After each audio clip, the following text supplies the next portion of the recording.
Tuya was a regular, underachieving loser in high school. He was doing his best to get ready for the national exams so he wouldn't have to work at Mickey D's for the rest of his life. But even though he's doing his best to stay focused and study, his classmates are busy messing around and talking about the recent string of murders in the city. People have said that Petals show up in the area every time a victim is killed, so everyone is starting to think that the Petals might have something to do with the serial killer. But Tuya doesn't care about any of that. A few minutes later, the homeroom teacher comes in and asks everyone to pay attention because he wants to introduce a new student to the class.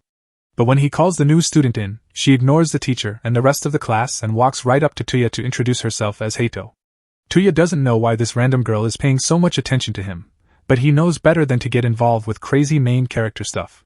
She looks like a textbook MC, so he gives her a half-hearted answer and goes back to studying. The girl sits down next to Tuya and doesn't talk to him for the rest of the class. But after school is over and Tuya is on his way home, she finds him and jumps onto the railing next to him.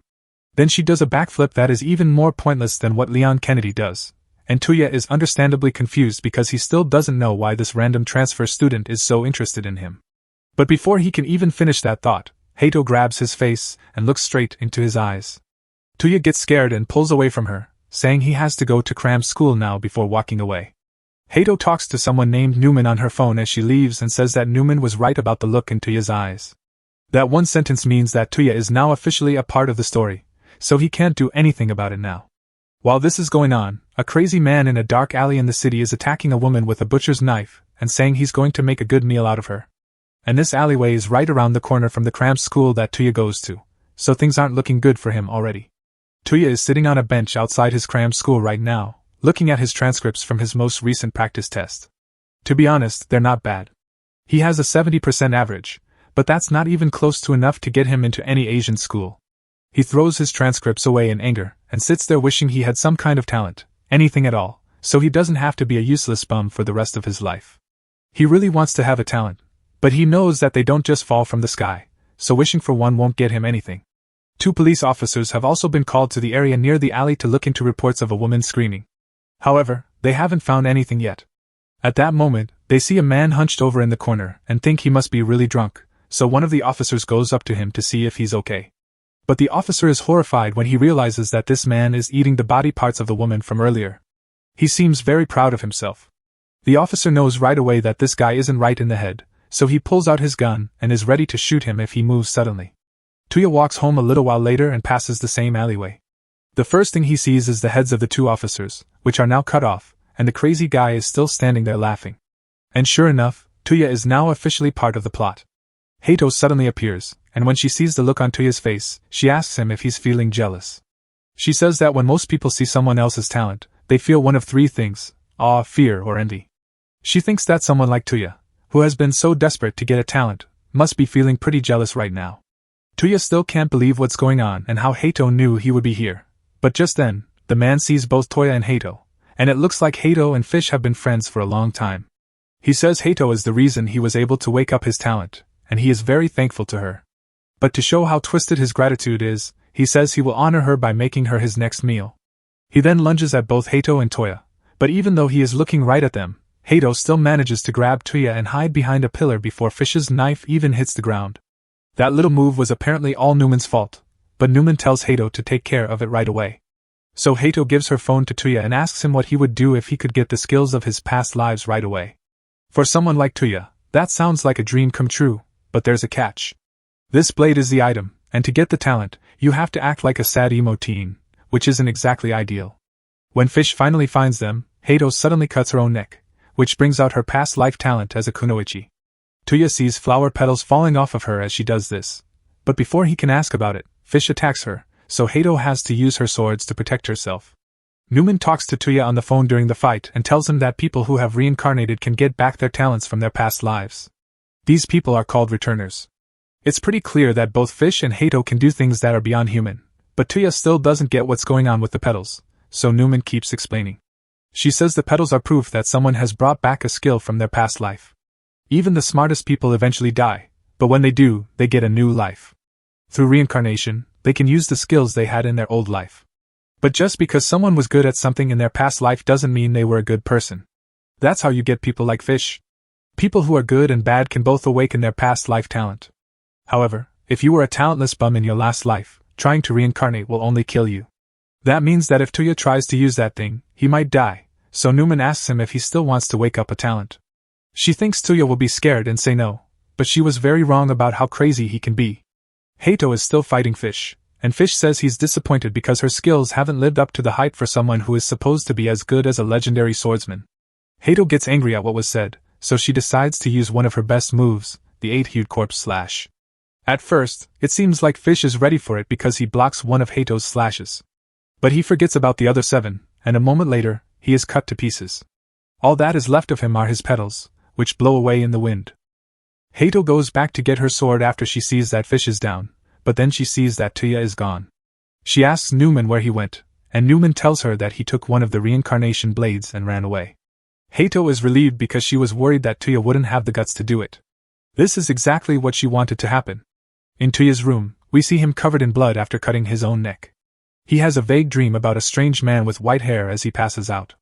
When he wakes up, it's already morning and Hato is in his room with him. He asks her why she's there, but then he sees that his hand is covered in dried blood. That's when Hato tells him that he has successfully become a returner. He did a lot of moaning and groaning in his sleep though, so she asks him why he was doing that. A little while later, Hato and Tuya are sitting on a bench in the park. Tuya tells Hato that he used to have an older brother who was good at everything. Everyone crowded around him because he was a genius with a bright future. Tuya, on the other hand, was completely and painfully average and was left alone. People always compared what he did to Seiya's great performance. His father called him a disappointment because he didn't win a gold medal in a foot race when he was 6 years old. Tuya has been trying hard to live up to Seiya's high standards ever since. But even though Seiya was very talented, he basically rolled a nat 1 on his health stat, so he got sick and died. Tuya's parents blamed him for Seiya's death for some reason, and that got him kicked out of the house. Since then, he has been trying to get back at them by getting a talent of his own to show them they were wrong. Hato now knows why Tuya was so desperate to get a talent. Desperate is an understatement, though. Tuya tried every skill out there and was never good at any of them. Hato says she gets how Tuya feels because she's a lot like him. Tuya is a little confused by what she said, so he's going to ask her what she means, but before he can, Newman sends her a message telling her to come over. They get to Newman's room a few minutes later. You can tell that Newman has never touched grass before, mostly because she can't walk. Tuya knows it's her voice because he heard it on the phone yesterday. Hato asks Newman where everyone else is because it seems so empty here. Newman says that everyone else is out on missions to stop evil returners. After all, that's what they're here for at the Forest of Greats. She says that evil returners will always come back, so it's their job to get rid of them as soon as possible before they hurt people like Fish did yesterday. She wants Tuya to join the fight. Tuya seems very willing to help, even though he just found out he has to kill other people. On his first official mission, he will be with Hato to take down an evil returner named Vlad. Newman, on the other hand, says she doesn't want them to kill him right away. Hato is a little confused about that part because her job is to kill evil returners. But Newman says she wants to learn more about Vlad's talent, so they only need to keep him busy for 10 minutes before they can kill him. She also says that the mission won't start for 2 more days because they still need to test Tuya's returner ability. That night, Tuya goes out to look for a chance to use the ability. While he is walking down the street, he sees a burglar who has just stolen a girl's bag. The girl is now chasing after the thief, so Tuya thinks this is the perfect time. Tuya's talent is called Right Arm of the Thief, and it's a stealing talent. So when the burglar runs past him, Tuya can reach into the girl's bag and take all of her things for her.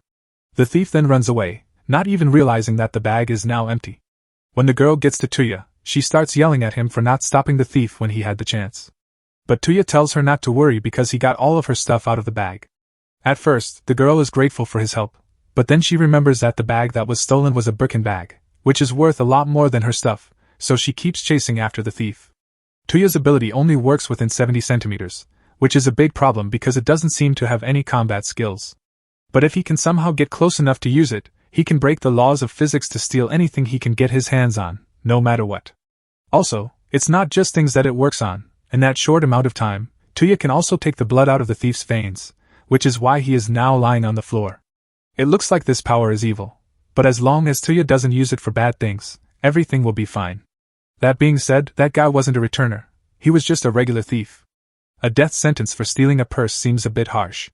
2 days later, it's time for Hato and Tuya to go into the woods and kill Vlad. Tuya has to stay back because he doesn't know how to fight very well, so Hato takes the lead. The first goal here is just to keep Vlad busy for 10 minutes so Newman can learn more about him. But Vlad's talent lets him make a lot of sharp spikes come up from the ground, which makes it hard for Hato to stay safe while fighting him. Eventually, Vlad stabs Hato in the shoulder. Tuya doesn't want to leave Hato to die in a situation like this, so even though the 10 minutes are almost up, Newman gives up on trying to find out more about Vlad and tells Tuya to get out of there before he gets killed as well.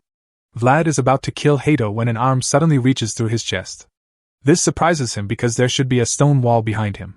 Tuya used the stone wall as cover to reach into Vlad's body.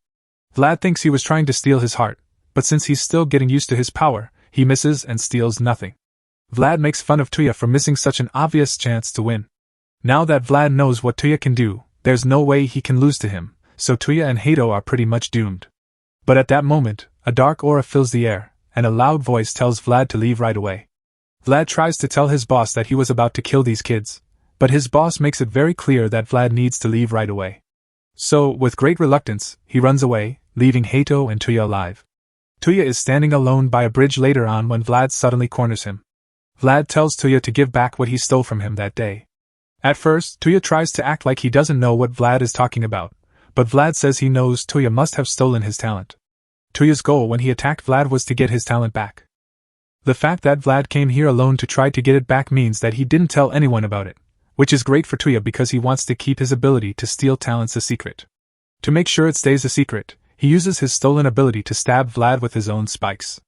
Tuya is not a hero and doesn't care about saving people. He only cares about getting as many skills as he can, good or bad, so he can be the best at everything and no one can stop him. Newman calls Hato the next morning to wake her up.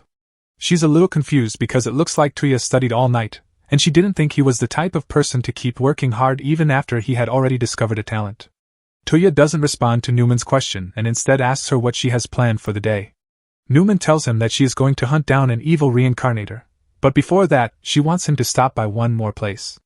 Because Hato isn't answering her phone, Newman tells Toya how to get to her house. When Toya gets there, she finds Hato half asleep and half dressed in the middle of her dojo.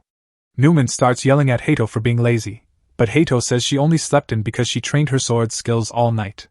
Newman still doesn't get why someone would bother training when they already have skills that are way better than anything they could learn on their own. But Hato still likes to practice whenever she can. Today's target is a bad clown named Gacy who goes after young kids and lures them into the woods to kill them. They soon cross into the killer clown's territory, and when he sees them, he attacks them because he was expecting them to come. Hato quickly uses her powers, and Gacy thinks it will be easy because all he has to do is stay away and use his nin.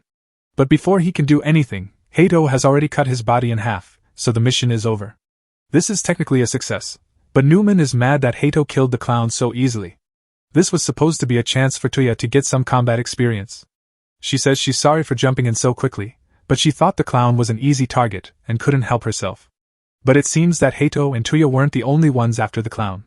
There was a whole strike team following him. Now that they've seen Hato take the clown down so easily, they decide to follow her too so they can find out what these Petals spreaders are up to.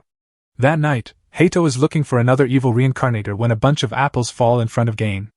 A second later, a huge force knocks him to the ground. Gain has a hard time, but he finally breaks free from the gravity field and keeps running away. The Newton reincarnator is very impressed that he was able to do that on his own. The Einstein reincarnator has to stop the guy because he's on the run again.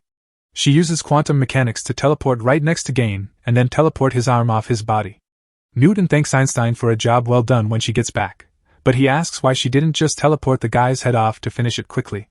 But she didn't want to steal his thunder because she said it was the soldier's job to kill targets. At that moment, Gain has a gun to the back of his head and is told to give up. But he uses his other hand to grab a pair of scissors and cuts the soldier's neck and eyes. Gain is sure that should have been enough to kill the soldier, but a moment later, he gets shot in the chest. This is because the soldier is not an ordinary man.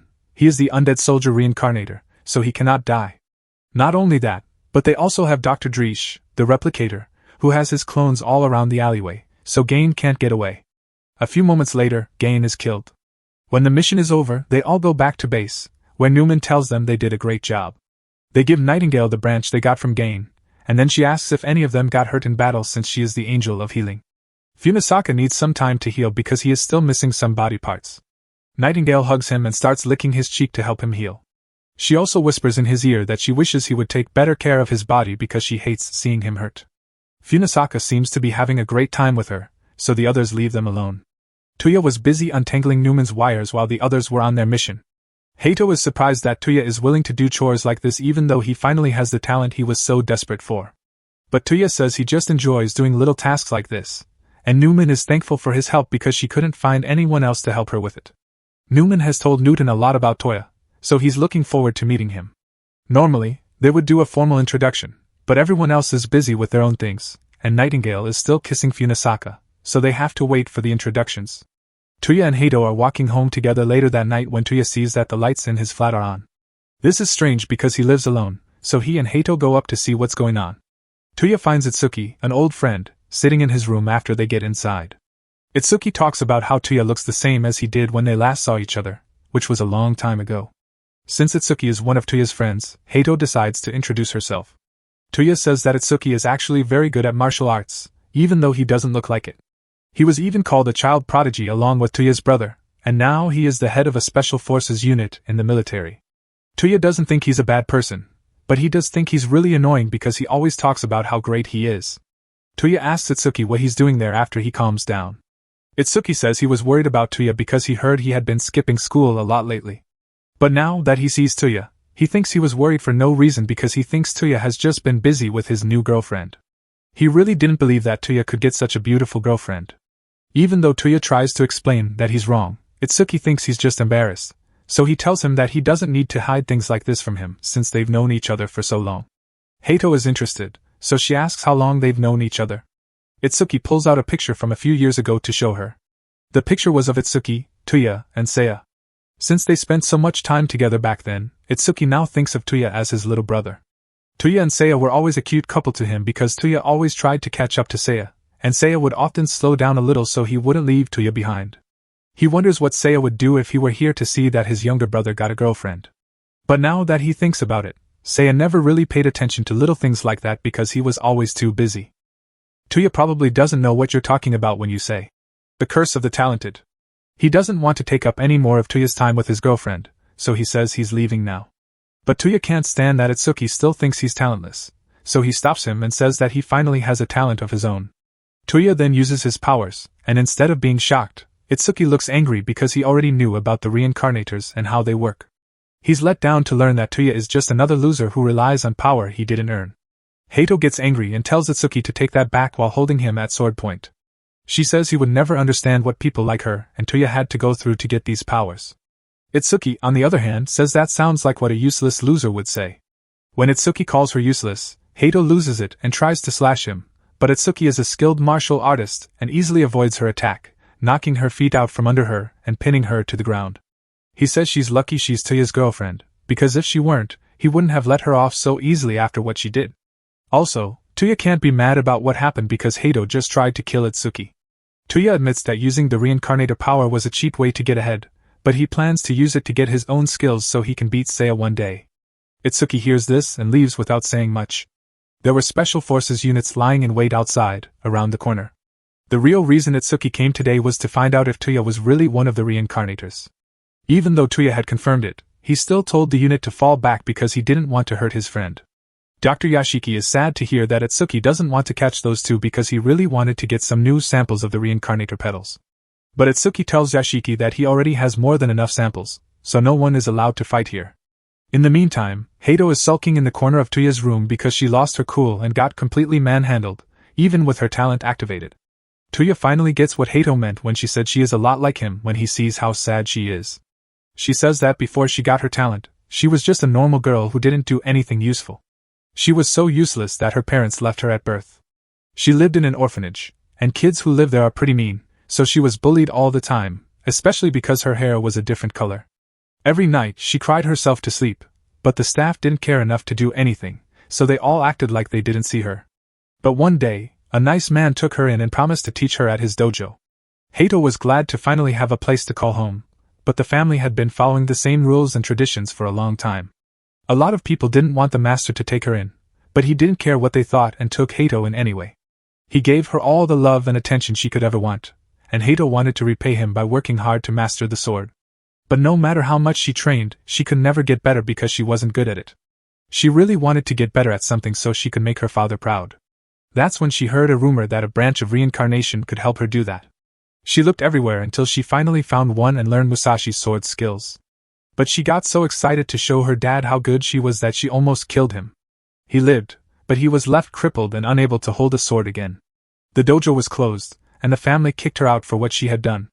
Tuya has never heard of a full reincarnator before, so he doesn't know what she's talking about when she says she wants to make things right by becoming one and reopening the dojo for her father.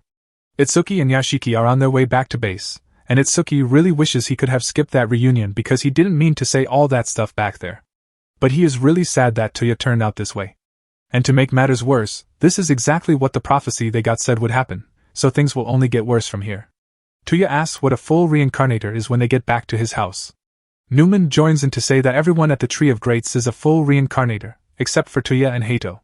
The main difference is that Hato and Toya can only use their powers for a certain amount of time, while the other full reincarnators can use their powers all the time and are always in their talented form. You can get to this point by using your skills more and more in battle until you just stay that way, even though that sounds weird. Hato wants that to happen because the only way she can see her father again is if she goes back as Musashi Miyamoto. Tuya calls Hato out to the school later that night because he wants to show her something. First, he tells her to turn off her phone so Newman can't hear them. Then, when he's sure it's safe, he tells her that his talent lets him steal other people's talents. Tuya asks Hato if she's sure she wants to celebrate this because he would go after his friends if he needed to in order to get more talent. Hato says she's impressed because his talent is very useful. But Hato isn't bothered by that because she would do the same thing if she were in Tuya's shoes. She wants Tuya to do his best, but she's also a little mad, so she pushes him against the wall and asks him why he hasn't tried to steal her talent yet. She knows that their relationship wouldn't stop him from doing it if he wanted to, so it must mean that he doesn't think her talent is worth stealing, and she's right. She won't deny that her talent isn't very good right now, but she promises to work on it until Tuya has to admit that it is a great talent and try to steal it from her. Tuya gets what she's saying, so he promises to gather enough skills to compete with her in the future. The two of them are now rivals. As soon as Yashiki and Itsuki get back, they go after the seer they caught. Itsuki doesn't want to admit it, but everything the seer said would happen did happen, even Tuya showing Itsuki his powers with one of those blades. Yashiki has tried to figure out what the blade is made of, but so far they haven't been able to do it. That's why they plan to get the answers they want from the seer, no matter what. The seer thinks the threat of torture is funny. Even though they are a highly trained Black Ops team, especially Itsuki, who is as talented as some of the greatest people in history, they are still no match for what is coming. They are only human and are limited by the laws of physics, unlike the reincarnators. He let them catch him in the first place, so even if they wanted to, they couldn't keep him against his will. However, he does agree to give them some information. First, he tells them that he's going to get up and leave this room without getting hurt. Second, he says that his king is going to bring back the disasters of the past. When he says this, the chains that hold his hands together break, and all the soldiers start shooting at him right away to try to stop him. But when the dust settles, he is still fine. Itsuki then lunges forward and cuts off the seer's arm, making fun of him for saying he could get out of here unharmed. But to Itsuki's surprise, the seer still has his arm attached to his body, as if nothing had happened, so he really was unharmed. The seer then walks away without a care in the world, but this time Itsuki tells his men to leave him alone because it's clear that none of them will be able to stop him without hurting someone.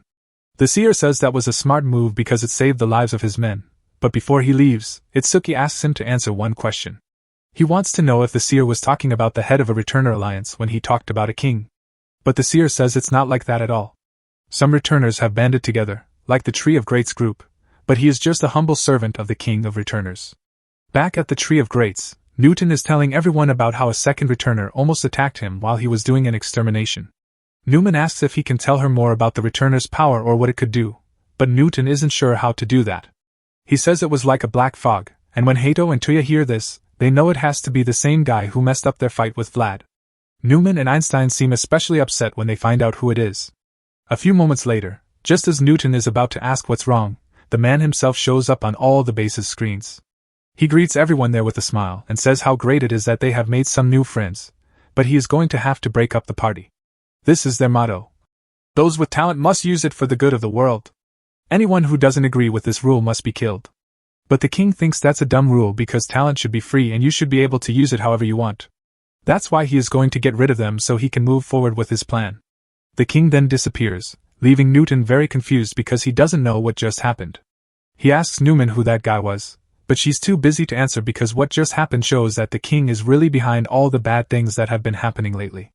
Einstein is especially upset because she can't believe the king lived, but there's no denying it now. Newman tells everyone that the person they just met was the tyrant King Xiangyu. He is the best fighter ever. He is also one of the people who helped start the Forest of Greats. The Forest of Greats wasn't always as big as it is now, but the others never knew this before now. It used to have only 5 members, including Xiangyu. The leader thought that talent should be used to make the world a better place, which is why the Forest of Greats mission became focused on helping people. But Xiangyu was a tyrannical king who loved to rule over others. He couldn't stand the boredom of helping people, so he killed their leader and betrayed the group. Newman thought it was impossible to live with returners who have evil talents because they always want to destroy things. So, for the good of humanity, they must be killed. Einstein is very angry because she thought she had killed Xiangyu last time. She swears she will kill him for good the next time she sees him, but Newton tells her to calm down because that's a bad idea. But Einstein isn't in the mood to calm down, so she punches him in the face and tells him to shut up because he will never understand her. Newton really hates that Einstein gets angry and starts punching right away. He tells her that he doesn't mean she should just let Xiangyu go. He just means she shouldn't go alone because they have a team of strong returners who are all ready to help her. Newman also says she thinks they can win if they all work together, so they will fight Xiangyu with everything they have and hope to get rid of the evil returners for good. They are about to leave, but Newman calls Funasaka over and gives him a secret message before they do. Newman finds Xiangyu's base a week later, and the whole team is ready to attack without warning. At that moment, Caesar Returner runs up to Hato, and he seems very attached to her, but she doesn't want anything to do with him, so she keeps avoiding him.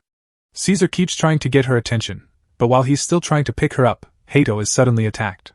She draws her swords and ends up in a stalemate with the swordsman Jubi. Jubi and Hato are actually good friends, so this fight is just a way for them to catch up and see how well they can fight each other to make sure they haven't lost their skills. Then, Jubi goes to Tuya to say hello, and Caesar does the same, but Tuya isn't interested in him at all, so he turns away and talks to Newman and Newton instead. He asks them why there are so many people he doesn't know there, and Newton tells him that the Forest of Greats has members all over the world, but because this battle is so big, Newman called them all back to fight. Tuya is surprised because he never thought he would see so many talented people from history in one place. However, it seems like the people who were called back don't really want to be here. Darwin and others believe that the evil returners are doomed to be destroyed because of their nature. It would have been better to take them out one by one than to have an all-out battle. Bobby Fischer and Schrödinger agree. Tuya doesn't know much about these people, but he can tell that they don't look like they would work well together as a team. But that's fine with him because he doesn't care if he wins or loses. He just wants to steal as many skills as he can while everything is going wrong. Once everyone is calm, Newman tells them the plan. They all have to attack along 3 set paths.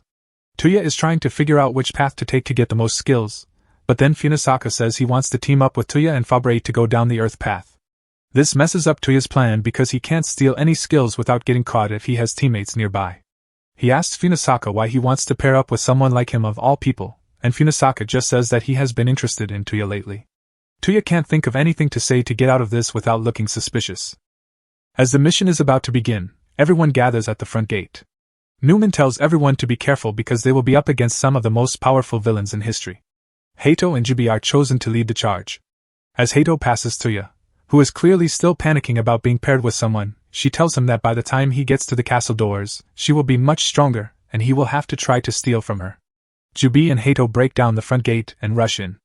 Now it's time for the rest of the team to join the fight. The Wright sisters both fly up into the air with one of Newman's satellites so she can start doing her maths. While she does that, the teams get into the compound. Tuya is running with Funasaka, and Funasaka can tell that Tuya is upset about something. He thinks that Tuya must be worried about Hato.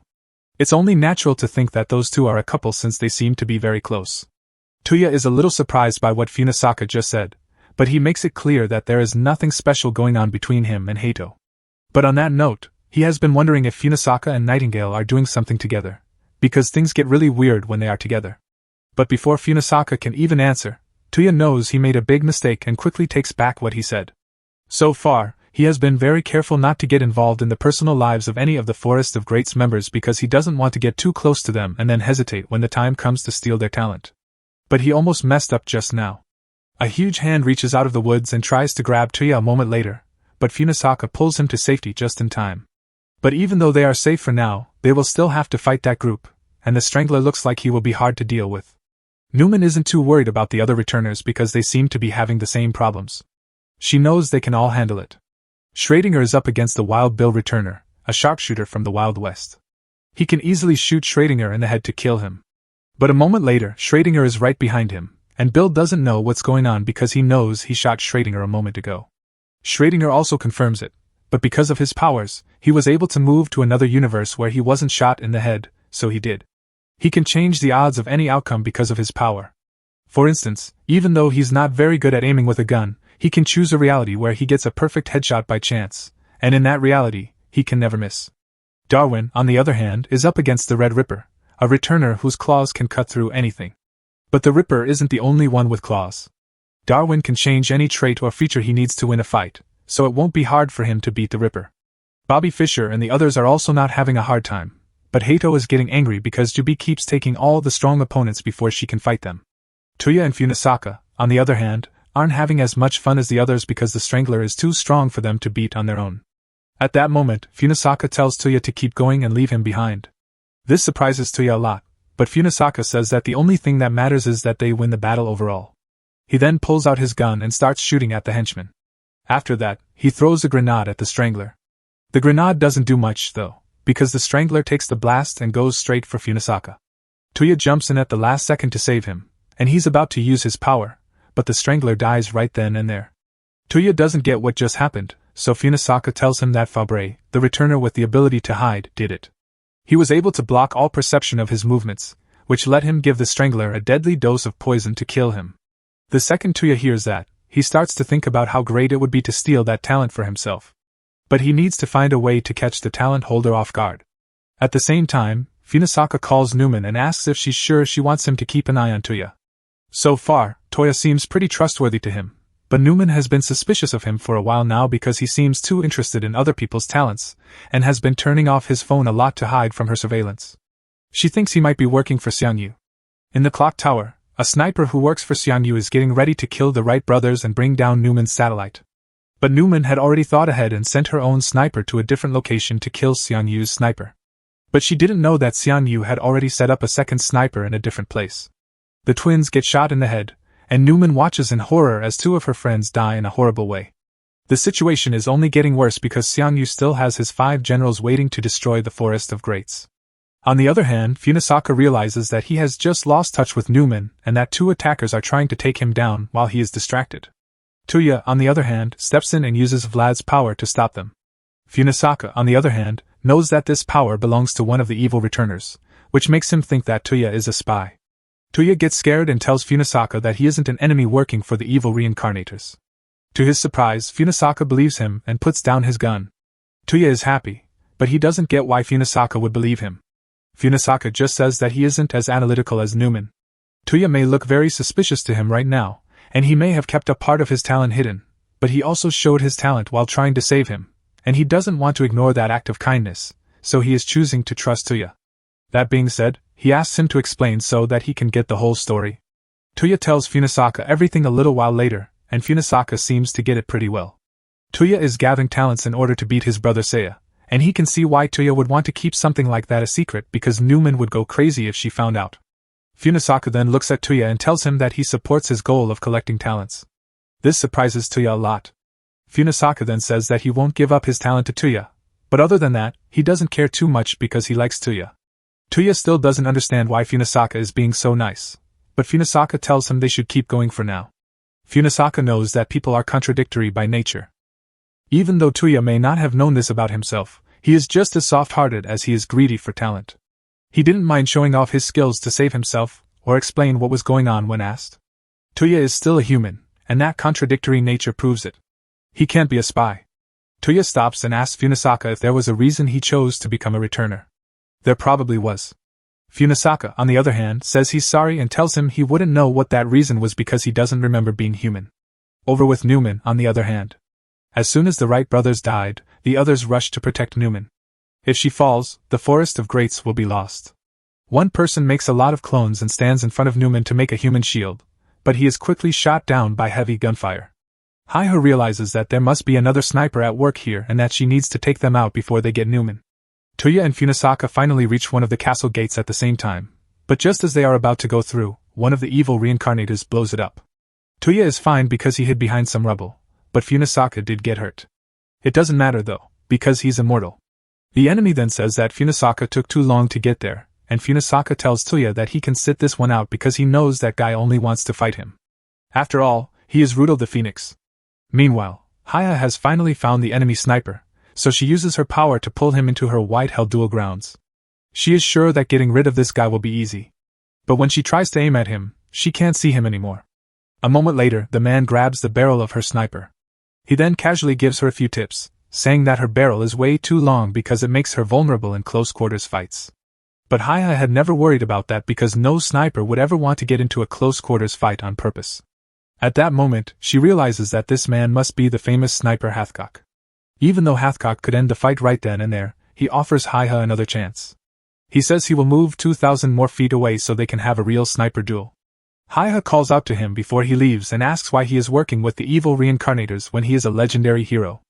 Hathcock says she will understand after they finish their duel. Tuya asks Funasaka why Rudo would work with the evil reincarnators when he is supposed to be the famous Luftwaffe pilot. According to history, Rudo was not evil. At that moment, Rudo shoots Funasaka in the face, blowing off part of his face. Funasaka then fires back and hits Rudo in the face. But Rudo's power, like Funasaka's, makes him immortal, and that's not all he can do. Rudo then drops a lot of bombs on Funasaka, which blows him to pieces, but he comes back to life right away so he can keep fighting. Rudo is interested in how Funasaka's version of immortality works by self-regeneration, but Funasaka pulls out all of his guns instead, and Rudo does the same. Tuya is hiding right now so he doesn't get caught in the crossfire. In theory, they should be evenly matched since they are both immortal. But the biggest problem is that the two sides have different levels of firepower. Funasaka only has guns and grenades, but Rudo has a much more powerful machine gun and bomb rain, which is stopping Funasaka from making any progress. Fabre is the only person who might be able to change things in a situation like this, but right now he's lost in the woods because the navigators aren't working. At that moment, he sees two evil returners sitting in the middle of the forest. He thinks he might as well kill them since they can't fight back against someone they can't see.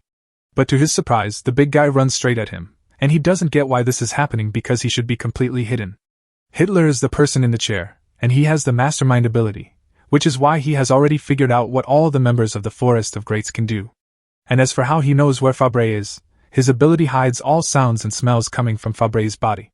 But because this forest is full of decay from Pole's ability, the lack of smell in Fabre's location gives him away. Pole then squishes him into the ground, taking away Fabre's main advantage. Funasaka and Rudo are still fighting, but neither of them is making much progress because they are both immortal. Funasaka falls back and joins up with Tuya again. He tells Tuya that he can't do anything here because Rudo is better at attacking than he is, but Tuya can tell that Funasaka is having a good time. Funasaka doesn't say no to this fight because it's fun, but he thinks they can't win right now. Tuya asks if it's going to be a tie, but Funasaka tells him that even with something like immortality, a returner can only use their powers so much. Since Funasaka is taking most of the damage in this fight, it's only a matter of time before he reaches his limit. While this is going on, Haya is still fighting Hathcock in her own area. She's happy to finally have a real challenge, but then she sees Hathcock come out from behind cover with both arms raised. She can't believe what she's seeing because she never thought someone as good as Hathcock would give up so quickly. But Hathcock never meant to give up in the first place. He was just walking forward to get Haya within the range of his one domain. When he got close enough, the area changed from snowy tundra to a snow-covered jungle, and that's when the real fun battle began for both of them. In the meantime, Newton and Einstein are walking together in the forest. Einstein is very scared because she can't use her teleportation power here. She hears a noise coming from the bushes nearby, so she holds on to Newton for dear life. But when she looks again, she sees that it's just Darwin. Darwin falls into a puddle of goo right in front of her eyes, just as she is about to yell at him for scaring her like that. Einstein is about to scream in fear, but Newton covers her mouth. If there is someone in the woods strong enough to kill Darwin, they are probably still close by. Newton was right about that because Hitler and Poe are right around the corner. Hitler thinks Darwin was a little full of himself when he called his ability evolution, since all it did was give him the traits of animals that already existed, making him not very hard to beat. Aside from that, Hitler wants to know how long Schrödinger plans to stay behind that tree. Schrödinger has been here for a while, but he hasn't done anything yet because every option he can think of has a 0% chance of working, so there's nothing he can do. He finally gives up trying to use his power and just goes for it, aiming his gun at Hitler, But that doesn't work because Pol quickly squishes and rots him into goo. A sword is thrown at Pol right after that, but he catches it and rots it too. Bobby Fischer gave him the sword, and he's a little sad that his surprise attack on Pol didn't work because he wanted to kill him as soon as possible. Hitler knows all about Fischer and how he can call chess piece warriors, but Fischer is surprised when Hitler says this because he doesn't understand how Hitler could know about his skill. And even worse, Hitler knows what each and every piece does, so he can easily counter every move Fischer makes and destroy them. Hitler says that Fischer would have won if this were a real chess match, but in the real world, the strength of your piece is just as important as your strategy. Pol, on the other hand, is much stronger than anything Fischer can make. Einstein is really starting to panic now that Pol has killed Fischer. She can't think of a single way she could beat Hitler, especially since he just killed 3 strong returners and seems to know everything about them. Newton can tell that Einstein isn't thinking clearly right now, and since they have seen what Hitler has done so far, he knows that he must know they are already there. So he steps outside and tells Einstein that he will take care of all the fighting for her. As soon as Pol sees Newton, he punches the ground, sending a wave of rot straight at him. Newton jumps into a tree to avoid being dissolved, and even though he said he would handle all the fighting, he can't think of a way to beat this guy right now. At that moment, Pol somehow finds out where Newton is hiding and knocks down the tree, forcing Newton to run away. He doesn't get how Pol found him so quickly, since that was a great hiding spot. But Hitler tells him that there's no point in hiding because his mastermind ability is an all-knowing talent. That's why he knows that Einstein is hiding behind that tree over there, and that her ability is translocation, which lets her move regions of space with herself inside to teleport. But she can't use her power right now because she hasn't teleported away yet. This is because she can only teleport to places she has been to on foot. Hitler's accurate description of her talent makes Einstein shiver, and Newton can tell that she is scared right now. But then he sees a small weasel on the ground and picks it up. When he does, he sees a symbol on its stomach that tells him the truth about Hitler's talent. With this information, he is able to catch Pol off guard just as he is about to grab Einstein. This gets Hitler's attention because there is no way Newton just attacked from Pol's blind spot, so he must have figured out how this technique works. Newton figured out that the symbol he saw on the bottom of the weasel let Hitler share his senses with it. He put these symbols all over the forest so he could keep track of all the returners he had killed and learn about their powers. As for how he knew Einstein's power even though she never used it in the forest, Xian Yu probably told Hitler all about it since he knew Einstein when he was part of the Forest of Greats. Hitler is amazed that Newton figured out the truth about his power so quickly, and he tells Newton how talented he is. But just because he figured out the trick doesn't mean their situation has changed. They can't get rid of all the marks that Hitler has left in the forest, so they can either run away or die fighting Pol. But Newton still has one more trick up his sleeve. Hitler doesn't know what it does and hasn't come up with a way to stop it yet because he hasn't used it at all since he got into the forest. As long as he can find an opening to attack, he still has a chance. Rudel and Funisaka are still fighting, and Funisaka has figured out how to make up for the difference in firepower by throwing Rudel's bombs back at him. However, his regeneration is starting to slow down after all the damage he has taken. That being said, Rudel is also starting to get tired, so it won't be long before one of them loses power first. Even though they are both in danger of dying, they are both having the time of their lives because this is the most fun they've had in a long time. The first thing Funisaka remembers is waking up as a returner. He knew right away that a talent had been awakened in him, but all of his memories became fuzzy and blurred as a result. But he told himself that was a small price to pay for such power. Not long after that, he was inducted into the Forest of Greats, when Newman told him that he would work for the sake of humanity. At first, he was overwhelmed with emotion at the thought of having such a grand purpose. Because of this, he was sent to fight on battlefields all over the world. He was able to do things that no one else could do because of his talent. But after a while, he got bored because winning battles like these was too easy for him. He started to wonder if giving up his memories was worth it for a boring life like this. Back to the present, Funisaka's arm has just been blown off, and his regeneration is much slower than it used to be. Tuya runs out in front of him to try to protect him, but Rudel tells him to stay out of it. But for some reason, Rudel doesn't shoot at Tuya at all, and Tuya thinks there is more to it than Rudel just wanting to keep the duel between him and Funisaka. Tuya thinks they can use the fact that he was told not to attack him to win, so he tells Funisaka that they still have a chance to win.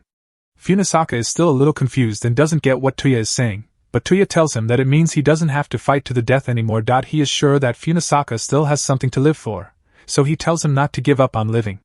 But now that Funisaka has heard this, he knows what his real purpose is, and it's not to stay alive.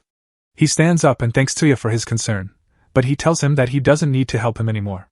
He walks over to Rudel and thanks him for the chance because he finally understands what he has been missing all along. He was never meant to be one of the greats, and he never cared about helping people. All he wanted to do was fight because that's what he was made to do. The same goes for Rudel. That's exactly why Rudel decided to fight the Forest of Greats in the first place. He knew he would get to fight someone like Funasaka. They only get a talent, and that's not enough to make someone great. Most returners are just pretending to be who they used to be and are doing it to make up for memories they have lost. Funasaka wants to know if Rudel knows what returners really are, but he's not sure. He only knows for sure that they are no longer human. The people they used to be cut their own throats in exchange for power and lost everything else in the process. They will never know what their old selves wanted to do. Tuya, on the other hand, is different because he still has his memories and his original name. Xianyu told Rudel to let anyone who still has their original name pass, and he even named Tuya specifically, though Rudel doesn't know why. The only thing he knows for sure is that Tuya is still human, which means he has a future beyond his talent. Xianyu is watching over the battlefield with his power, and he just saw the end of the fight between Hathcock and Haiha. Hathcock died, but he also killed Haiha, so they no longer have a sniper. Hato, Jibi, and Caesar just got to the main part of the fort, but it looks like no one is here. Hato can't believe this because she was really looking forward to fighting some strong opponents here. She goes to look around to see if she can find anyone. Caesar says he will go with her to be safe, but Jubai hits him on the head and tells him that won't be necessary because Hato is strong enough to take care of herself. Caesar knows that, but he's surprised to hear Jubai call Hato strong because he didn't think she would see someone like her as a rival. Jubai says that even a blind woman could see how strong Hato is, so it shouldn't be a surprise that she agrees with him. Caesar then asks her who she thinks is stronger, her or Hato. Jubai says that if she and Hato fought, she might have a hard time, but in the end, she would win. That being said, she says that if a fight between her and Hato went on for a long time, she might not be able to win. Hato hasn't forgotten her original name yet, so she is still an incomplete returner. This means that she still has untapped potential. Caesar says he likes Hato's original name better than her talent name, but Jubai thinks the original name is useless, and that Hato should get rid of it as soon as possible. Aside from that, she thinks it's strange that this place was supposed to be a fort because it looks more like a coliseum. That's when Caesar throws his dice on the ground to activate his power, which brings a sword and stabs Jubai in the back. As he does this, he tells her that the coliseum design is perfect for killing. Tuya's side, before Funasaka and Rudel start fighting again, Funasaka asks Rudel if he can tell him something first. Their information says that Xiangyu has 5 generals, and Newman thought that Tuya might be a spy, but that isn't true, so he wants to know who the spy was. Rudel says that there was a spy in the Forest of Greats, and it was Caesar, the most powerful general and hero of Rome. The second Hato sees Jubai's body lying on the ground, dead. She is furious and wants to know why he would do something like that. Caesar really thought it would be more fun if he was the one who betrayed this time, but it makes him feel bad. Hato runs at Caesar and tries to cut him down while he's not paying attention, but he easily stops her and throws her away. Hato doesn't get how he could beat her in close combat with a sword that long, but Caesar tells her that the length of his sword doesn't get in the way of him at all. Caesar is from the West and is used to the half-sword technique, which is different from samurai. In this technique, he grabs the sword and moves it around to make close-quarters combat easier. Hato tries her best to take his weapon away from him, but he is too good with it, so he ends up hitting her against a wall. He says that there are many ways for him to fight with a long sword, but he doesn't need to do all of them because he has other options. Then he uses his power to call forth even more weapons, each of which has a unique quality that Hato can handle. At one point, he even breaks her sword in half. Then he knocks Hato to the ground and pulls out an executioner's sword that is strong enough to break through a large part of the Colosseum. He didn't hit Hato though, because he was just trying to show her how strong he was. He can use any weapon with perfect skill, but this isn't even his best skill. He is mostly a strategist, so this is more of a side talent that he just happens to have. Hato can't believe that someone as powerful as Caesar would betray them, but Caesar says he was never on their side in the first place. He was there before the Forest of Greats was built, and he has his own goals to reach out. He also remembers that Hato's goal was to get stronger by fighting strong opponents, so he tells her to step up her game, or she'll end up like Jubai. But Hato is furious that Caesar is treating Jubai's body so badly. As her anger grows, so does her power. Caesar is surprised, but he is excited to see what an incomplete returner can do. Newton and Einstein are still fighting Hitler and Pole, but there's not much they can do here, so they've just been running away and making fun of Pole every now and then. The plan is for them to get close enough to Pole to attack him with Newton's power, but they also need to make sure they can get out of Pole's 6-meter decay range. They already know that Hitler is too smart for them to fool, but Pol seems like someone who acts on impulse. Newton thought that if they could make Pol lose his cool by insulting him, that would mess up his teamwork with Hitler and make him easier to attack. Einstein didn't think the plan would work at the time, but it seems to be working now because Pol hasn't been following any of Hitler's orders for a while. Then, against Hitler's orders, Pol throws a decay attack at Newton. Newton thinks this is the perfect time to counterattack because he's already outside Pol's 6-meter range, but at that moment, Hitler starts laughing because Newton fell for his trap. Newton throws Ein to the side to save her from decaying when he realizes he has been tricked. Then, just before the decay wave hits him, he bends the space around himself with his gravity field so that it doesn't hit him. Hitler is impressed that Newton was able to think quickly enough to find a way to survive that attack, but now he has nowhere to go. Hitler tells him that Pol's real attack range is more than 50 meters. So, limiting his attacks to 6 meters before and having Pol act like he had lost control were all part of Hitler's plan. Newton says he's sorry to Einstein and tells her this is the end of the queue for him. She should leave while she still can, but Einstein can't stand the thought of leaving Newton behind, so she teleports in front of him. Hitler is surprised to see this because he didn't expect one of the so self-important greats to try to save another even though it's hopeless. Newton also tells her that this isn't a good idea because it will only get her killed, but Einstein knows the risk and wouldn't be able to live with herself if she just left him.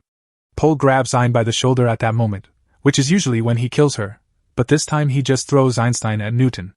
Then Hitler says he's willing to call it a draw. Hitler explains that Pol has chosen to let the two of them live, and that he personally has no way to kill them even if he wanted to, so they get to live. The two of them are speechless because they don't understand what he means. Newton asks him if he's sure he wants to do that, since they'll definitely come after him again in the future if he lets them go. Hitler says that doesn't matter because he plans to die today anyway. He knew that this battle would end with the death of all the evil returners, so he just wanted to kill as many of Newman's returners as he could. Hitler doesn't want to kill them either because they aren't delusional about their talent and chose to protect each other, which shows that they still have a human side. He tells them to value their humanity. After that, Pol uses his power on both himself and Hitler. As they are falling apart, Hitler tells Newton and Einstein that he has one piece of advice for them: don't believe everything Newman says. Newton and Einstein go back to base camp after Hitler and Pol leave. There, they find that Newman and Nightingale are the only ones left. Because Newton and Einstein are hurt, Newman tells Nightingale to go heal them. While Newton is being healed, he starts to ask Newman questions about the whole operation. It's hard to believe that Xiang Yu's group exists to cause chaos in the world like Newman said, because if that were really his goal, he could have done a lot more by splitting up his troops and sending them to different parts of the world instead of bringing them all here for a fight. Newman refuses to answer their questions and instead tells them that they are being brainwashed by the enemy, but Newton isn't falling for it. He tells her that she should start telling the truth, or else he will have to make her do it. But before he can do anything, Nightingale uses her second power, and Newton stops talking all of a sudden. Newman then tells Newton that it's not very nice to threaten her like that. To Einstein's surprise, Newton completely changes his mind and agrees with Newman now. Einstein doesn't get it because she and Newton talk about what they would do if Newman didn't tell them the truth before they got back. But now Newton is acting completely differently. She quickly figures out that Nightingale and Newman did this to Newton, so she yells at them to stop, but then Newton hits Aang with a gravity blast. Back on Tuya's side, the fight between Funisaka and Rudel has just ended. Funisaka won, but he won't last much longer. He doesn't feel bad about it because it was the most fun he's had in a long time, but he asks Tuya to take his talent as his last wish. Tuya says he can't do that because he doesn't want to steal from Funisaka now that they are friends, even though he said he would do anything to get talent. Funisaka, on the other hand, says he wants to give it to Tuya anyway because he thinks he deserves it more than anyone else he knows. Besides, Funisaka is going to die soon, so he would much rather have someone like Tuya put his talent to good use, and hearing that, Tuya reluctantly grants Funisaka's wish by stealing his talent. Tuya then goes on to the fortress, where he is surprised to find a castle surrounded by the graves of all the great people who have died. Tuya sees Xiang Yu inside. Tuya is about to attack Xiang, so he uses his power, and Xiang is willing to indulge him for a little, so he gets down from his throne and gets ready for the battle. He throws a punch at Tuya, but Tuya dodges out of the way, and tries to hit him with some spikes, but it turns out it was just a clone. Then Xiang takes over the rubble and throws a bunch of rocks at Tuya, hitting him right in the head. His companion asks Xiang if he is sure that is okay, since she thought he was trying to take Tuya alive. Xiang is sure that there is no way Tuya would die from something like that. At that moment, Tuya throws a strike through the rocks and hits Xiang in the arm. Tuya had used his thief ability to steal some of the center of the rock and hit in the hole to avoid being hit. Xiang is impressed at how fast Tuya was able to come up with a solution but tells him it's useless because his ability allows him to take control of anything around him and uses the power to take control of Tuya's spikes, turning the tables on him altogether, and before Tuya knows it he's been impaled through his heart. He falls to his knees in pain, but Xiang tells him to stop whining and get better already, since he knows Tuya has the immortality ability now. Tuya is a little surprised that Xiang isn't trying to finish him off, and even more confused that Xiang is just patiently waiting there for him to heal himself. Xiang says that immortality is taking too long to heal Tuya's body. So it seems that while Tuya may be able to steal talents from others, the talents he gets are inferior versions. Xiang thinks that's ironic, because it reminds him a lot of Seiya. Tuya is surprised when he hears Xiang mention Seiya's name, and asks him how he knows his brother. Xiang explains that Seiya was one of the founding members of the Forest of Greats with him, so they were pretty close. Tuya asks if that means Seiya was a returner, and Xiang confirms that, but also points out that Tuya doesn't actually know who Seiya was. Xiang only knows about him through the few memories they shared in his childhood, and the rumors he heard about him from others, so if Tuya really wants to learn about who Seiya was, Xiang is willing to help him. Tuya doesn't know what Xiang is talking about, but in the next moment Xiang stabs him through the stomach, saying that he's going to show Tuya everything he needs to know about Seiya. Tuya starts seeing visions of Seiya and the original members of the Tower of Greats, and Seiya had the returning ability of Leonardo da Vinci, Universal Vessel, making him capable of learning almost any other talent since Da Vinci was known as a multi-talented genius, and as such, Newman was certain that one day Seiya would surpass all of them in strength. Making himself the greatest returner of all time or an outright god, an outcome she was greatly in favor of. All the returners were extremely talented, but none of them had any real goals at the time, so they were just living their lives in boredom. A little while later Seiya asks Xiang to teleport him back home, which Xiang wasn't exactly thrilled about since every time he uses his ability he has to cause physical harm to someone. Thus, he had to scratch Seiya's cheek to meet the conditions, but just as he was about to leave, Seiya asked him if he would like to stay and look around. Xiang refuses at first, saying he has no interest in the matters of ordinary people and besides, he doesn't want people to notice his petals. Seiya tells him not to worry about that though, he learned a trick from Houdini, to hide the petals so nobody should notice. Thus Xiang decides to stay after all. A few moments later, one of Seiya's friends, Kitazuka, comes over for Seiya's usual practice that day. He introduces Xiang to Kitazuka, who finds him interesting, but he doesn't have time to talk, as he's eager to start practice. While Xiang was sparring with Seiya, he was observing from the sidelines, and standing there he saw a young Tuya, hiding in the bushes nearby. He lifts him up and asks what he's doing here, but Tuya turns it around and accuses Xiang of being a trespasser. Xiang says he is not a trespasser, he came here with Seiya's permission. Little Tuya says he just came to watch Seiya practice, because he wants to be just like Seiya in the future. Xiang tells him that if he's trying to become like Seiya then he shouldn't bother because no one can live up to someone like him. Tuya takes this as Xiang calling him useless, so he yells at him and runs off. Xiang didn't mean it that way, but he doesn't know how to tell Tuya that his brother isn't human anymore, so he decides to just let it go. A little while later, Seiya is back at Xiang's hideout, and they've been training for a while now, but while Seiya still wants to keep going, Xiang throws a towel on his head and tells him to take a break. While they rest, Xiang asks Seiya why he trains so hard all the time. He wants to know if he has some sort of goal he is working towards, because if it's something like taking over the world then Xiang wants in on the plan since that's what his ability is best for.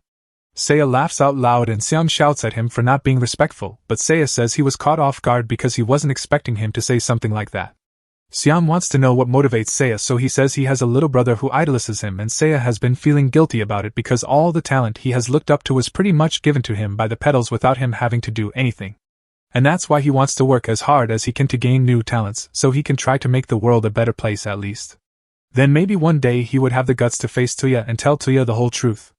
Xiang is a little disappointed that Seiya's goal is so boring, but asks what kind of good Seiya is trying to accomplish, and Seiya thinks for a moment before responding with world peace, and Xiang thinks that is a hilariously ambitious goal, but he's willing to help him out, and he manages to get the others on board with the idea as well. But Newman doesn't really want to participate because she says she doesn't like wasting energy on tasks with no real solution. If it were world domination it would be more feasible, as all she need to do is kill off anyone who resists. Something like world peace is hard to quantify, as things like famine, discrimination, and war can't just be fixed by force, and there are countless examples of those problems in the world, so even with Newman's super intelligence she has no idea where to start. Xiang cuts her off and asks if she is just scared that she isn't capable of such a feat, because if so she doesn't have to push herself, but that comes from him, and that is the worst insult Newman has ever suffered, so purely out of pride she will join the mission just to prove a point. Xiang says to Seiya that since the whole idea was his, he should decide their first move. With all of them working together, there should be nothing they can't accomplish. That was how the Forest of Greats was founded. Then Xiang went out to find other returners and finally found a group of returners including Hitler and the other sinners. He told them all about the goal of world peace that he and the others are working towards. But Hitler takes it the wrong way and thinks that Xiang must be there because he wants to take them out for the sake of his world peace. After all, they all have a reputation for causing trouble. Darwin tried to explain to everyone that Xiang is only trying to help, but the other tensions are already high and the others seem convinced that this is going to be an all-out fight. Without warning, Xiang hits Hitler and Darwin hard on the head and tells them to cut it out.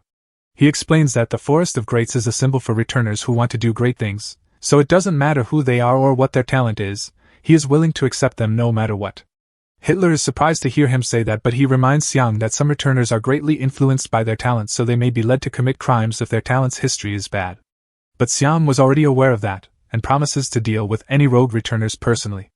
A little while later Xiang returns to the new Forest of Greats base and is surprised to see a bunch of new faces, but Seiya explains that they are all greats that Newman convinced to join the cause, and Xiang is glad to see all the support they are getting, but there's something he wanted to talk to Seiya about. He asked Seiya if he would be willing to accept returners even if they don't have great pasts, so to speak, and he was a little nervous about how Seiya would respond to the question, but to his relief, Seiya said he'd be happy to accept anyone who wants to join the cause. That's how the Forest of Greats was born.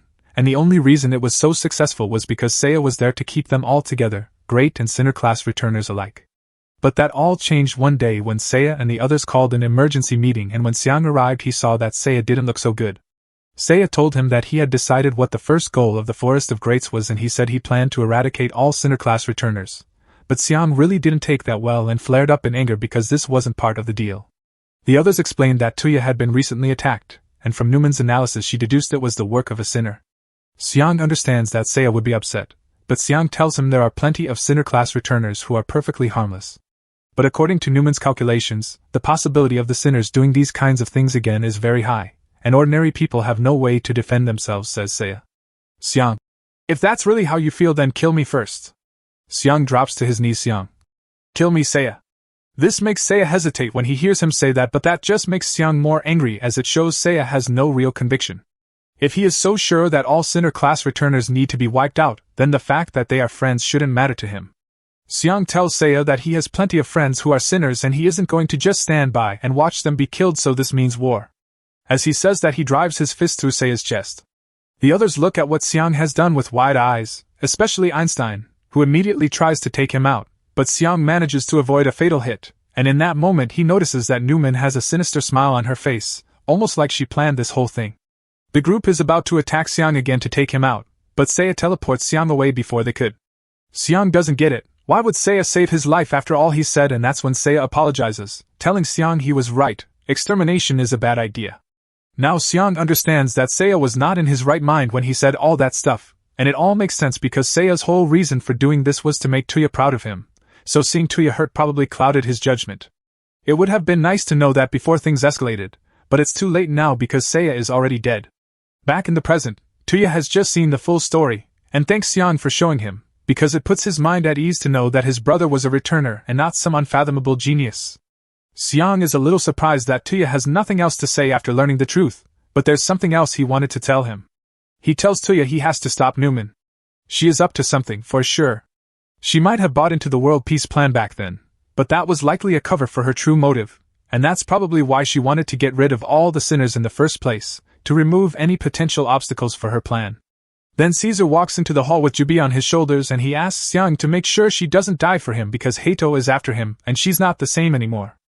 Tuya doesn't believe that thing is Hato, but Xiang tells him that she was willing to give up anything for power, and that's what turned her into this monstrosity.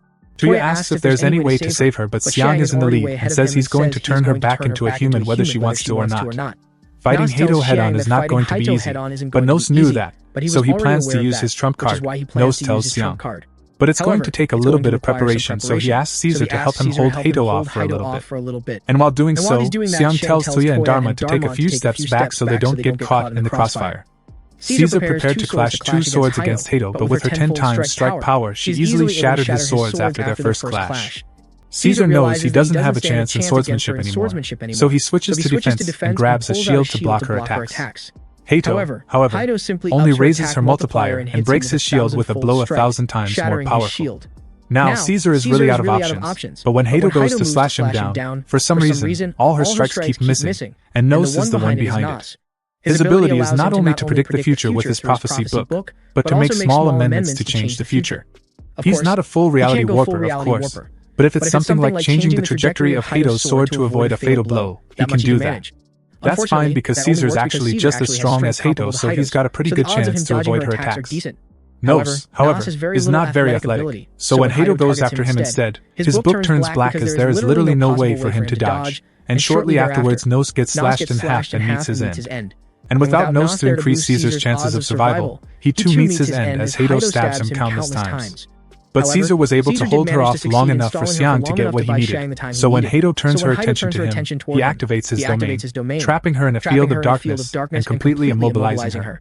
He tells Hato he's not going to kill her, but she'd probably prefer a quick death to what she's about to go through, and then he begins tearing Hato's body apart atom by atom.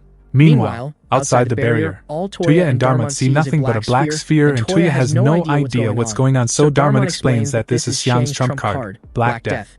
It's a place where Xiang has absolute control, even at the molecular level, so once you're in it's literally impossible to defeat him. Hato can have survived that, and Tuya gets worried, and Darmon tries to reassure him Hato will be fine, because Xiang doesn't want to kill her, but before she can finish, Tuya is already using his ability to reach into the sphere to try to steal Hato out of it. Meanwhile, inside the sphere, Xiang is currently piecing back together Hato's body, and to make sure she doesn't consider giving up her sense of self again in the pursuit of power, Xiang makes her see a vision of her father, and asks her if the power was really worth it. Now Hato looks back on the promise she made with Tuya and realizes that it was a mistake. Xiang is happy she figured that out, so he fades out to let Tuya grab Hato, and after the domain is dispelled, she's back in one piece in Tuya's arms, just with a few scars. Darmon asks if this means it's finally over, but Xiang tells her that the real fight is only beginning. Meanwhile, in the Defense Force lab, Itsuki and the others are still busy analyzing the branch of reincarnation they found, but so far they haven't had any luck tracing its origins. Out of nowhere, Tuya appears on the floor asking Itsuki for help. They both need medical attention right away. This would normally be a security breach and Tuya and the others would be detained for questioning, but Itsuki tells the guards to just ignore it and get the medic, as he trusts that Tuya is not here for any bad reasons. But Itsuki can't say the same about Xiang.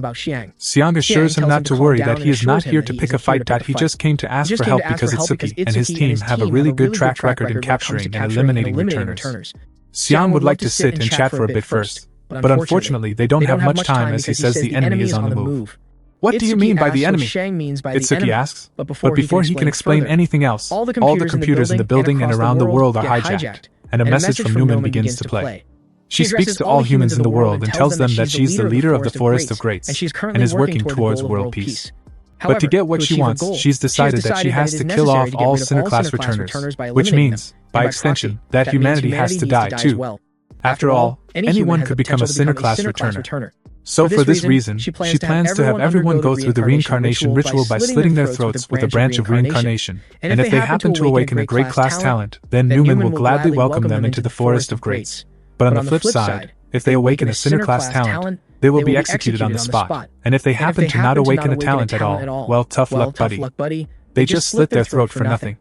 Her plan will have the world filled with nothing but greats. Nightingale has prepared a little demonstration of the power the Forest of Greats possesses, just to make sure the people of the world are taking her seriously.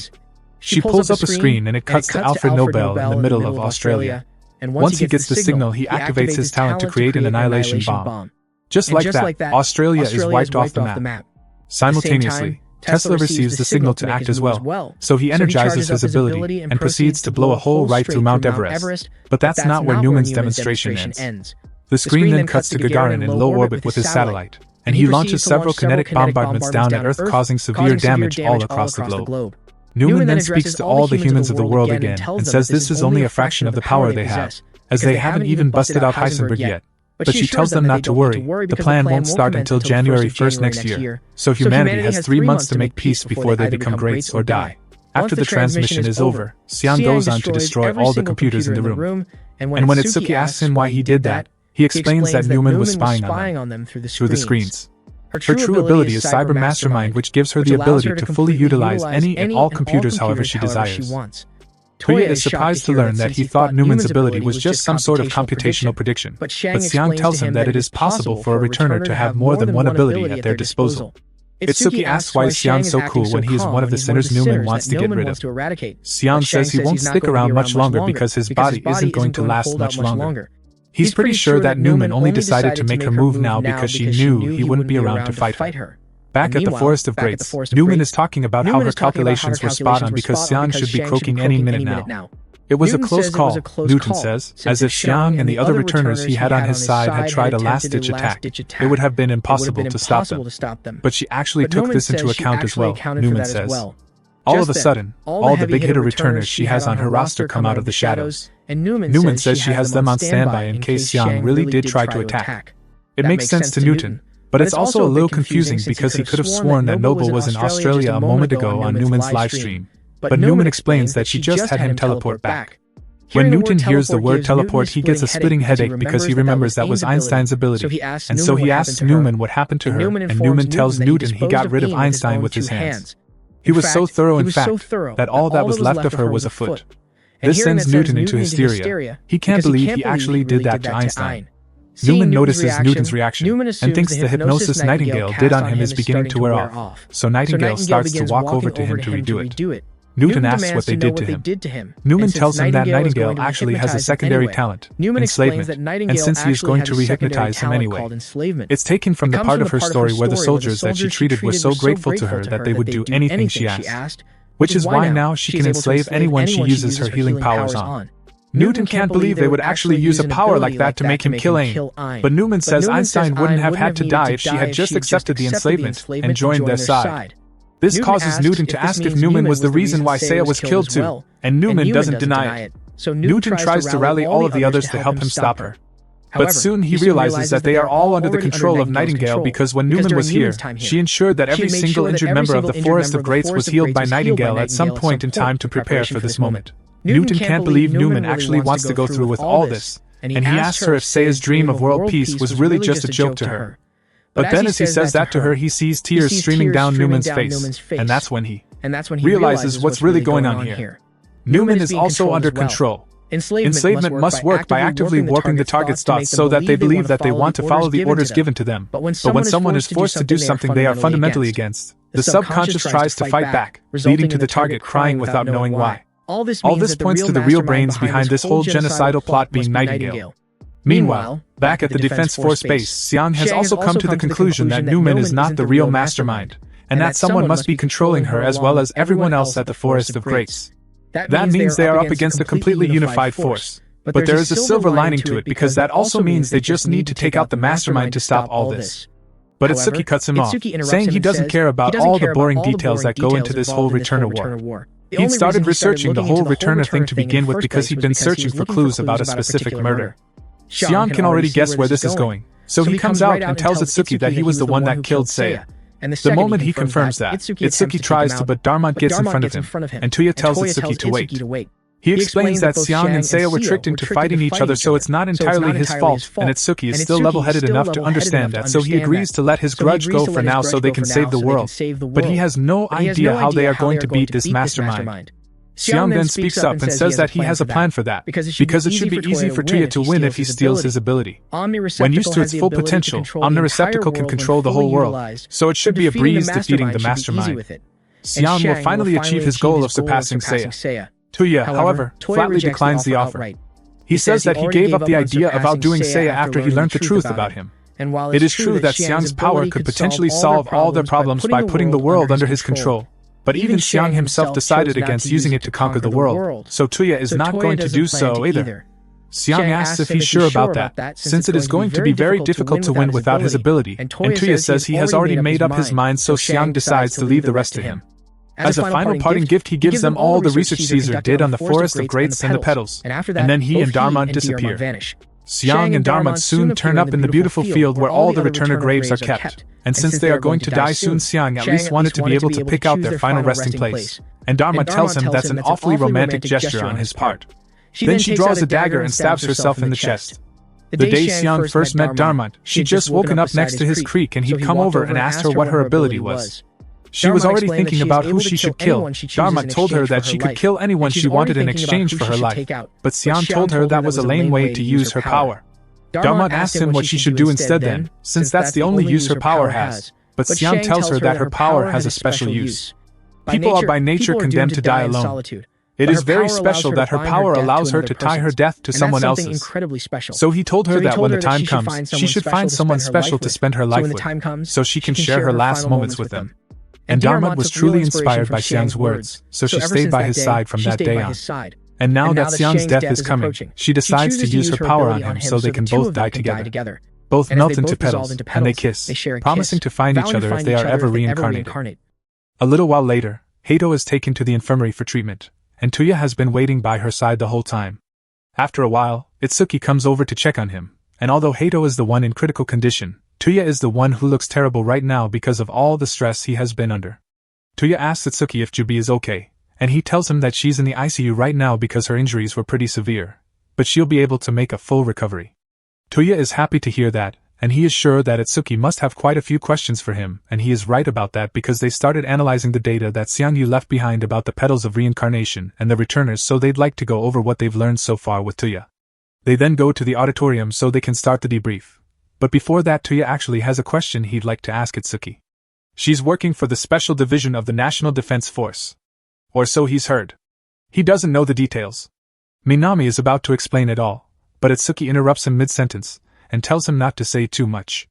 Then he says to Tuya that he can't tell him everything now, but all he needs to know is that they have been investigating the returners for a long time, and the higher-ups are preparing for an all-out war with the Forest of Greats. All he wants now is for Tuya to answer a few questions so he can decide whether he can trust him. Minami says to Itsuki that there's no need to be so rude, but Tuya says it's no problem. That said, he's noticed Itsuki's been a lot less friendly toward him ever since this whole mess started.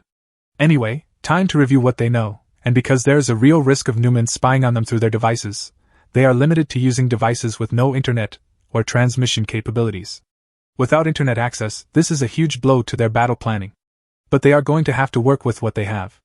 The Forest of Greats will put our plan into action in 3 months, said Newman.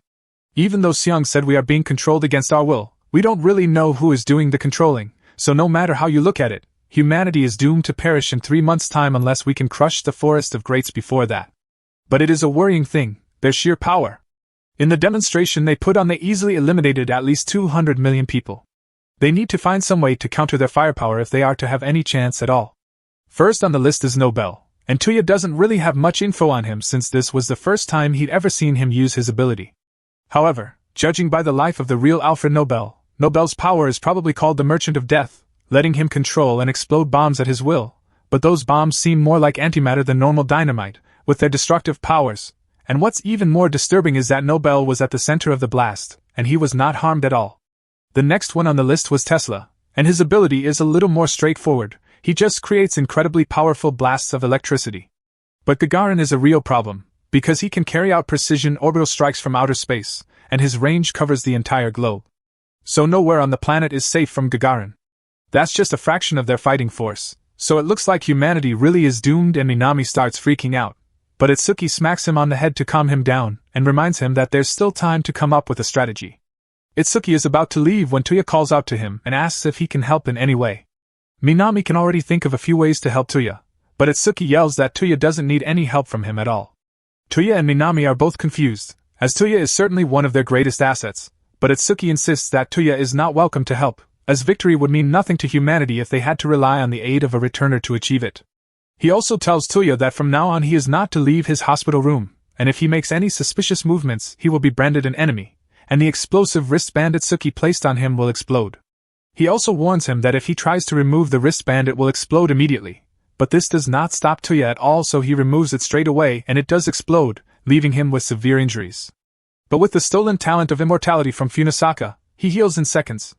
Itsuki sees that the bomb isn't too much of a threat to Tuya, but he has one around Hato's neck too and tells Tuya that if he doesn't stay put then Hato will have her head blown off. Tuya doesn't understand why Itsuki is doing all this, but Itsuki just says this war will never end until the humans or returners are wiped out completely, and he already has methods developed to deal with returners. The methods Itsuki mentioned are a series of mech suits powered by the branches of reincarnation to give the soldiers a significant power boost without turning them into returners, and he's currently sparring with the soldiers as training. The soldiers question him if he really thinks it's a good idea to spar without putting on one of the suits as well, to which Itsuki replies that he doesn't need it, and to prove his point, he slams one of the mech soldiers into the ground before he can even react. Even with their mech suits, Itsuki's skill is still far beyond the other soldiers, but he knows this kind of strength isn't going to be enough to defeat the returners. The attitude of Tuya was the only reason he had refused the help offered by Tuya. In fact, Tuya was being too optimistic about the situation, and this reminded Itsuki of Seiya.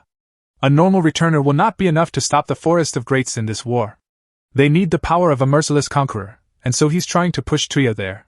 Tuya sits by Hato's bedside, meanwhile, wondering what he should do in this situation. He wonders if he was way too naive because he truly believed that he could work with the others and save everyone. But now he is starting to spiral because he doesn't know what he's supposed to do now. But as he is about to have a full breakdown, he remembers something Newman had said to him some time ago. She had confronted him about how he often turns his phone off so she can't spy on him, but didn't seem that upset about it at the time. She said she understood his need for privacy, but she asked him to do her a small favor, and to avoid turning his phone on outside her garden unless he was in serious trouble. Tuya didn't understand what she meant at the time, but now that he thinks about it, Newman's garden is pretty much anywhere she can get a connection to the device. And since Itsuki sealed off all external connections to this place, then that means he is outside her garden right now, so he turns on his phone to see what happens. And to his surprise, an AI model Newman had built starts loading onto his flip phone.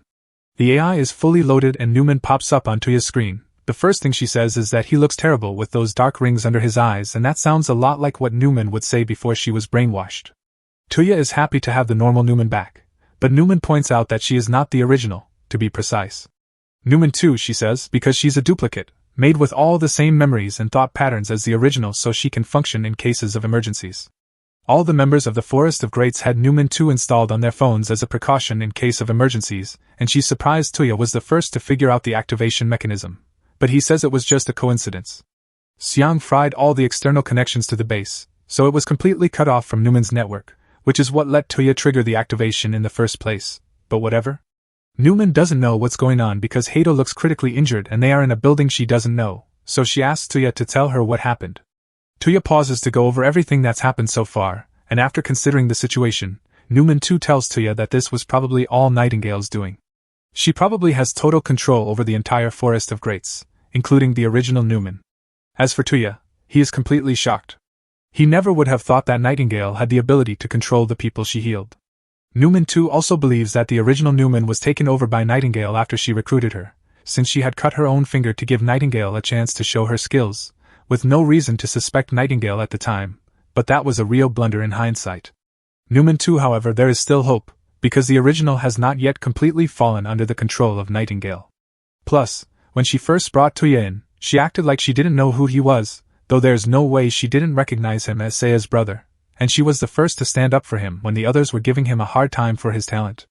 Tuya asks if that also means the 3-month deadline was the original Newman's way of giving them a chance to stop Nightingale's plan, and that's exactly what it looks like since, realistically, the Forest of Greats gains nothing by having a deadline of 3 months.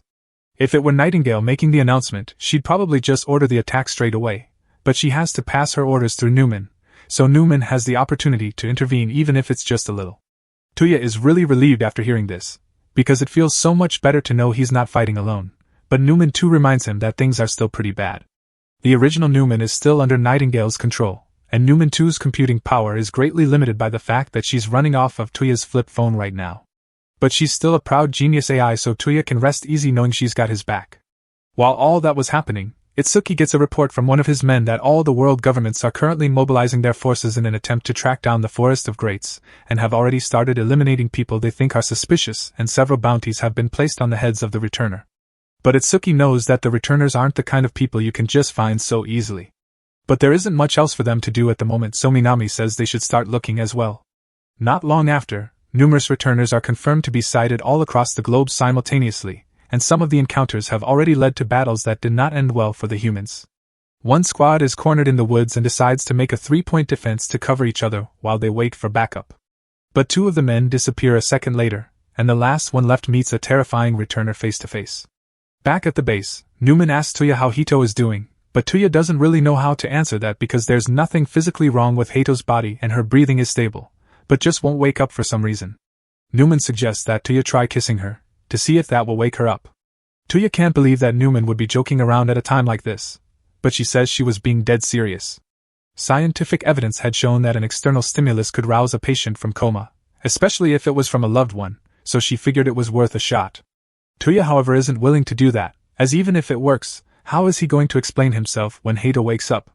At that point, Tuya hears Hato muttering in disappointment, for it seems she was actually a little curious to know what a kiss would feel like. But Tuya mentally skips right past that part because all that matters to him right now is that Hato is finally awake. Hato runs up to Tuya and hugs him. This surprises Tuya a lot, and he asks her what she is doing. Hato says her memories are a little fuzzy, but she remembers Tuya saving her from the darkness, and she's very grateful for that. Just at that moment, Tuya hears some commotion outside. Sounds pretty serious, so he tells Hato to stay here and rest up a bit while he goes to check it out. But the second he's gone, Hato's true form starts to slip out again.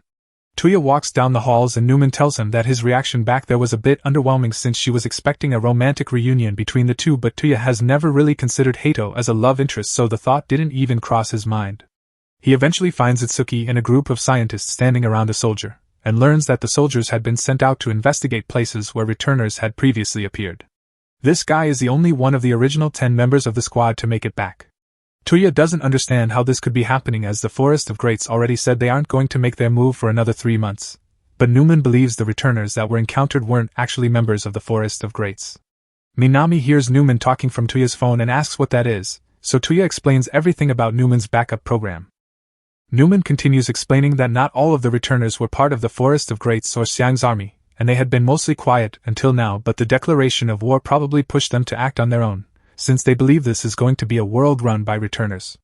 All the survivor knows about the soldiers that disappeared is that it was a returner in a cloak that did it. When Tuya is being taken to the infirmary, he happens to notice a piece of cloth with a symbol falling off him. Itsuki and Minami have also seen that cloth lying around places in the city, and it looks a little like someone trying to copy Newman's eye design, but Itsuki has no idea who it could be. Tuya, on the other hand, actually has a theory in mind, so he asks Itsuki if he can let him take care of this one alone. He explains that he thinks Itsuki's men are still out there, and that they were probably taken as hostages, so they can still be saved because whoever did this is actually after Tuya. A little while later, Tuya makes his way back to his house, with Itsuki and a few others posted on a nearby rooftop to provide sniper support if Tuya is in danger. Newman asks Tuya how he knows the returner will be here in the first place, and says that 1, there's one of those markings here too, and 2, he already knows who the returner is, because it turns out, it's AIM. Back when Newton was ordered to kill Einstein, he managed to regain control just in time to redirect his attack so it only hit her foot. He urged her to hurry and leave because he didn't know how long he could stay in control. Einstein wanted him to come with her, but he couldn't take that risk. He was still under Nightingale's control, and he couldn't guarantee he wouldn't attack her again, even if they escaped together. So, he chose to stay back for her safety. In the present, Einstein wakes up in Itsuki's base. As soon as Hato sees she is awake, she rushes over to hug her, thrilled to see her again. Tuya reminds Hato that she should give Einstein some space since she just woke up and mentions he will go get the doctor. Hato tells Einstein she has been asleep since they brought her in yesterday. The doctors said she wasn't in critical condition, but Hato couldn't help worrying about how exhausted Einstein must be, considering her leg's condition. Hearing that reminds Einstein of her injury. She looks down and sees that her leg is still gone.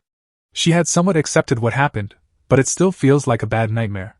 She says she could use some cheering up and asks for cuddle time with Hato. Newman then chimes in, reminding everyone that they need to think of a plan first.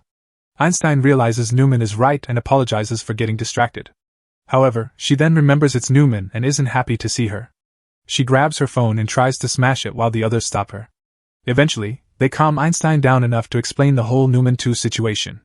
Einstein thinks it makes sense since this Newman seems a little different from the former one. Newman 2 mentions that's natural because she's a separate entity, and will have differences. She asks why Einstein used such a roundabout way to contact them. Einstein explains it was to keep the original Newman from figuring out what she was doing. The others don't quite understand, so Einstein clarifies that Newman is good at analyzing data but struggles with understanding images. So, by using a symbol, there was no way Newman would catch on.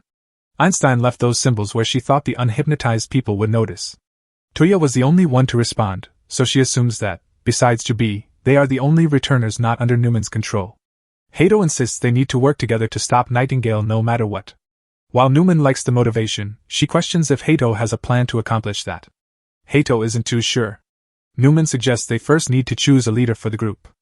Einstein thinks Newman should take that role since she's the smartest, but Newman says she is just an AI running on a flip phone and can only provide counsel. She suggests the leader title should go to Tuya because he discovered her activation conditions and deciphered Einstein's message. Einstein isn't keen on letting Tuya lead since she hasn't interacted with him much, but the others expressed they would follow him. So, Tuya officially becomes the team's leader. He feels unsure about leading but, seeing everyone's faith in him, agrees to take on the role. He requests some time to come up with a proper plan, and Newman offers to help, which he accepts by putting her in his pocket. As Tuya walks down the hall, Minami approaches him about the true nature of the petals of reincarnation.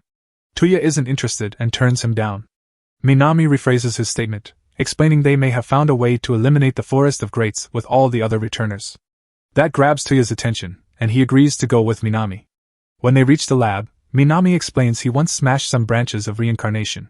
Tuya is shocked, thinking those branches were nearly indestructible. Minami confirms that they are, but in a moment of frustration, he had thrown 2 branches on the floor and accidentally shattered them when they collided. He repeated the action with another pair, and it happened again. This meant the branches could be destroyed, but he still questioned how they worked. Initially, Minami thought the branches held infinite energy, allowing returners to use their powers. However, he found that wherever returners fought, the surrounding matter always lost integrity, leading him to believe they drew energy from that matter. Consequently, he theorized that the scattered petals help returners gather necessary energy. Tuya asks what this has to do with Minami's plan against the Forest of Greats. Minami inquires if Tuya has wondered where the petals vanished to afterward. Nostradamus had once left a prophecy, saying that the petals have their flower, the flower has its branch, and the branch has a tree, but all originated from a single seed. If they can find that seed, they may be able to wipe out the returners completely. To that end, Minami asks Newman where she found the branches kept by the Forest of Greats. Newman says those branches were collected from the sinners they killed. Minami is disappointed to learn that Newman doesn't know who is creating the branches. Minami hoped she would have information about it. Newman had never considered that the branches might be made by someone. They still don't know if someone is making the branches or if they just happen naturally. However, if they can destroy the core of reincarnation, that should eliminate all the returners. To do this, they need to run more tests with the branches of reincarnation, but they only have 2 left, which is not enough. Thus, Itsuki plans to track down the rogue returners and take their branches to conduct tests as well. Newman warns him that this plan is reckless. Even if those rogue returners lack the organization of the Forest of Greats, they are still returners, making it impossible for Itsuki's men to defeat them. Itsuki knows this, which is why he intends to send Tuya and the others to take them down instead. Tuya is shocked by Itsuki's bold demand and asks if he really thinks they would risk their lives for this. Itsuki reminds him that he still has bombs around his friends' necks, making this a command rather than a request. Newman comments that they might as well start digging their graves now because a mission like this will likely lead to their deaths, but that's exactly the point. Itsuki argues it has come down to either saving humanity or the returners. Given everything Tuya has experienced, he is sure Tuya understands which is more important. Although Tuya is conflicted, he eventually agrees to the plan. When he informs the team, Hato is incredulous. She refuses to believe Tuya expects them to eliminate all returners, including themselves. She asks why they can't just take out Nightingale and save their friends. He can't seriously expect them to kill everyone, especially since they all have their own goals and dreams. Einstein wants to think that Tuya is just pretending to follow Itsuki's plan to buy time for a different approach, but Tuya insists that's not the case. His expression appears dead inside as he speaks, but he states he is serious about exterminating all returners.